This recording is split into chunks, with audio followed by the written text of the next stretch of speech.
पश्चिम बंगाल के मुख्यमंत्री जिस तरीके से शुभेंदु अधिकारी ने कहा कि कोई भी भाजपा के चोला पहनकर अगर किसी भी कानून के साथ दुरुपयोग करती है तो उसे कहीं ना कहीं बख्शा नहीं जाएगा।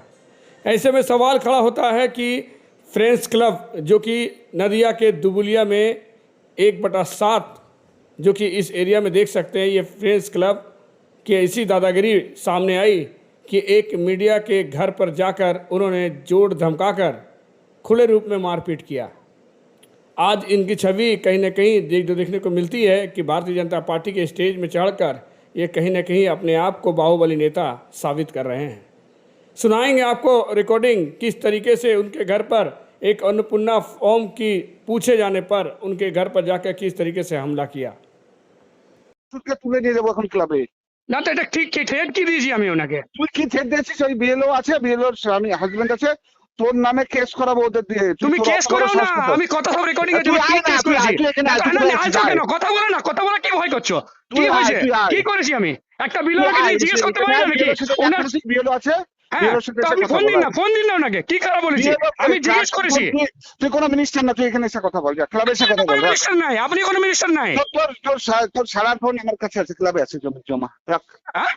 ক্লাবে জমা আছে। আপনি কোনো ক্লাবে রাখতে পারেন না, এটা ক্লাব কোনো সরকারি ক্লাব নাই। আমি সিটিকে ফোন করব, আপনি কেন দাদাগিরি দেখাতে পারেন না? আমি কমিশনকে ফোন করেছি, আমি একটা বিএলওকে জিজ্ঞেস করেছি, আমি ওনাকে জিজ্ঞেস করেছি কি ফর্মটা কেন দেওয়া হয়নি।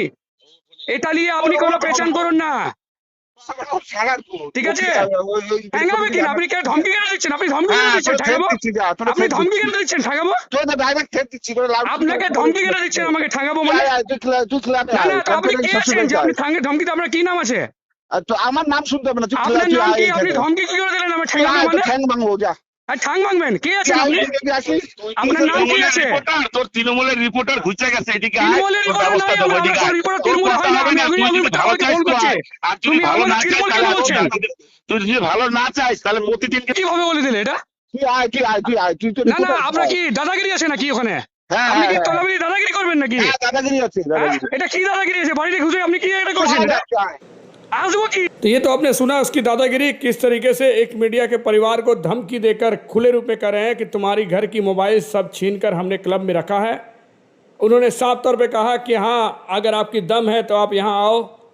खुले रूप में मारपीट की धमकी दी गई। ये वही क्लब के वैसी की मकान है जिस मकान के नीचे आज SBI बैंक खुली है। आपको गौरतलब बता दें, ये कहीं ना कहीं केंद्र सरकार की ज़मीन है।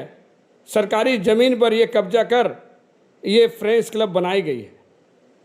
तृणमूल के राज्य में जिस तरीके से 2011 के तृणमूल की शासनकाल आई, जिसके बाद इन बाहुबलियों ने इस तरीके से केंद्र सरकार की ज़मीन पे इनलीगल ये क्लब बनाकर दादागिरी चलाने लगी, जो कि आज इनकी दादागिरी आज भी चल रही है।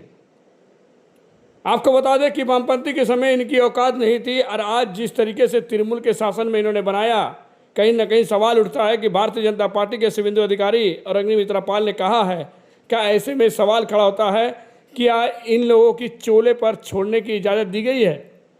ये कहीं ना कहीं दुबुलिया के विधायक के ऊपर सवाल खड़ा हो रहा है, कृष्णनगर के विधायक के ऊपर खड़ा हो रहा है सवाल। आपको बता दें कि यही जो देख सकते हैं कि 3 नामुंदाएँ जो कि खुले रूप में कहते हैं कि थाना इनकी बपोती है। इनसे जब बात की गई तो इन्होंने कहा कि थानेदार कुछ भी नहीं करेंगे, थानेदार को हम लोग जो कहेंगे वही करेंगे। आपको बता दें कि जिस तरीके से थानेदार को मेल के द्वारा चिट्ठी दी गई, SP को लेटर दिया गया, अभी तक कोई भी 0 FIR भी नहीं हुआ। आखिर कौन सी बाहुबली नेता के इशारे में ये लोग घूम रहे हैं? এরা তো 2 নম্বর ব্যবসা করে। হ্যাঁ, এদেরই বেশি জোর। কেন জোর? এই পাড়ার লোকের কিছু মূর্খ লোক আছে, তাদের জন্য জোর। হ্যাঁ, আর এরা তো 2 নম্বর ব্যবসা করে। এদের ব্যবসা কি আছে?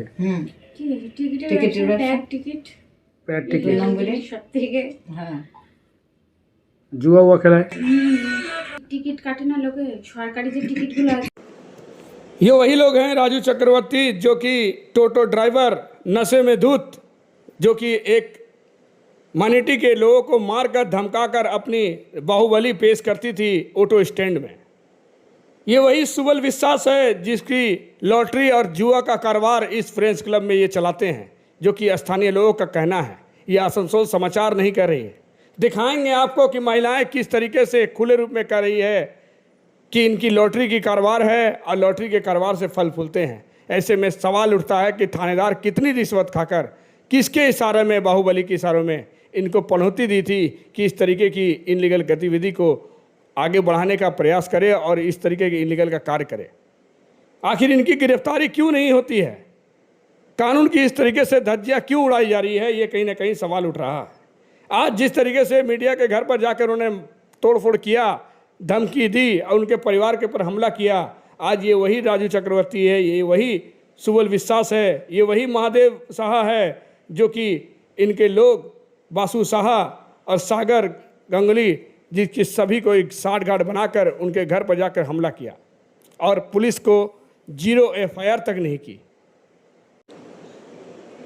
आपको बताते चले, ये दुबुलिया के हासाडगाल में रहने वाले तापस घोष जो कि अपने आप को बाहुबली नेता समझ रहे हैं भारतीय जनता पार्टी की जीत के आने के बाद, आज इस पार्टी की आड़ में जिस तरीके से वो इनलीगल गैस की पुरानी सिलेंडर बिक्री कर रही है, कहीं ना कहीं इसकी जांच की विषय एक खड़ा हो रहा है।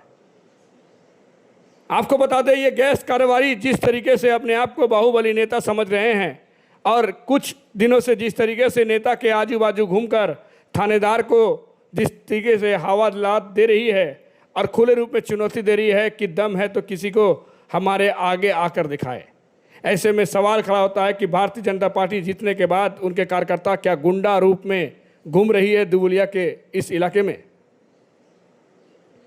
क्या जिस तरीके से शुभेंदु अधिकारी ने कहा था, आज उसका पालन कहीं ना कहीं कानून के रखवाले कर रहे हैं? ये कहीं ना कहीं सवाल खड़ा हो रहा है उस कानून के रखवाले के ऊपर, उस दुबुलिया थाना के प्रभारी के ऊपर कि आखिर क्यों नहीं उन्होंने मेल पर अभियोग करने पर उन्होंने 0 FIR किया और FIR कर उन पे कानूनी कार्रवाई क्यों नहीं करनी पड़ी। आज आपको बता दें कि बड़ी दुख के साथ हमारी अपने चैनल में कहना पड़ रहा है कि हमारे परिवार के साथ कहीं ना कहीं जिस तरीके से ये हमला किया है, इससे साफ जाहिर होता है कि आने वाले दिन में पत्रकार नहीं हो तो पत्रकार के घर की कहीं ना कहीं सुरक्षा नहीं है। सवाल उठता है कि एक पत्रकार के घर में इस तरीके से मारपीट करना और पुलिस की खामोशी देखना, ये क्या उचित बनती है? जिस तरीके से हमने आपको दिखाया कि स्थानीय लोगों का साफ तौर पे कहना है कि जुआ से लेकर सट्टा तक और इस क्लब में होती है कानून की ताक पर रखकर खेल। आखिर कहीं ना कहीं प्रशासन पे सवाल उठता है कि जब आम जनता कर रही है तो ऐसे में इन लोगों की इतनी गतिविधि की बाढ़ कैसे बढ़ गई। एक टोटो चालक के घर पे आज जिस तरीके से जो रूपरेखा देखने को मिल रही है, सरकारी ज़मीन पर दादागिरी दिखा रहे हैं, ऐसे में सवाल उठता है कि आखिर किस बाहुबली के इशारे में ये लोग कूद रहे हैं और प्रशासन क्यों नहीं देख रही है। क्या वाकई में कहा जा सकता है कि कृष्णानगर दुबुलिया में कानून के नाम पर कोई भी वजूद नहीं है, या फिर वहाँ के थानेदार की कोई भी तरीके के कानून की रक्षा करने की दायित्व नहीं है? ये कहीं ना कहीं सवाल खड़ा हो रहा है।